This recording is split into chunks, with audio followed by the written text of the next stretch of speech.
काणकोण हांगा एक एक्सिडेंट जाल्लो आसा। एक एसटी जी मडगांवच्यान कुमटा ट्रॅव्हल करताली, ते सगळे पॅसेंजर भरलेले आशिल्ले। तेन्ना गुळ्या स्ट्रेट रोडाचेर अचानक गाडी सायडीन वचून आमकां जो फाटल्यान हो सिग्नल बोर्ड दिसता ताका घासून गेली आनी जो पार्ट आशिल्लो लेफ्ट पार्ट त्याची सगळी काच आशिल्लो तेजो चक्काचूर जाल्लो आसा। हितून भितर टोटल 9 जाण इंजर्ड जाल्ले आसा आनी 2 जाण आसा ते सिरियसली इंजर्ड जाल्ले आसा।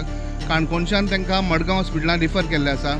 काणकोण पुलीस ह्या ड्रायव्हराची सध्या आता तपासणी करतले आणि हेजेर फुडली इन्क्वायरी करतले म्हणून काणकोण पुलिसा कडल्यान कळ्ळां। 6:15 सुमार जी मडगांवसान कुमटा वचपाची एसटी बस आसली, त्या बसीचो ड्रायव्हराची गाडी ह्या रस्त्यार भायर गेली आणि ह्या सायनबोर्डार ताणें धपको दिलो आणि सायनबोर्डार धपको दितकीर सायडी लेफ्ट सायडी जितले जे पॅसेंजर बसले आसले पळय ते सगळे हारशी फुटल्यान त्या पॅसेंजराक मार लागलो आणि त्या भितरले आतां पुलिस हेका विचारले तेन्ना हॉस्पिटलांत विचारले तेन्ना 2 जाणां आतां मडगांव रिफर केले म्हण सांगले ताणें।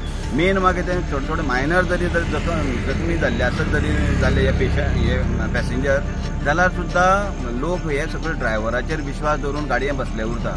ड्रायव्हर नशी आसलो काय कितें आसलो ते अजून कांय कळ्ळें ना, कारण मेडिकलाक धाडटा म्हणून डॉक्टरान सांगलें आसा। पूण जाल्यार सुद्दां ड्रायव्हराचेर विश्वास दवरून लोक बसता पळय गाडयेक, अशे वेळाचेर गाडी अकस्मात ती भायर वचप आनी गाडयेची सगळे बसी एसटी बसी सगळे ते आतां फाटल्यान लेफ्ट सायडीक सगळे हारशी फुटून गेल्ले आसा। अशे वेळाचेर आतां सुदैवान कोणाक कांय जालें ना, पूण दोगांक आतां रिफर केलें म्हण डॉक्टरान सांगलें आसा।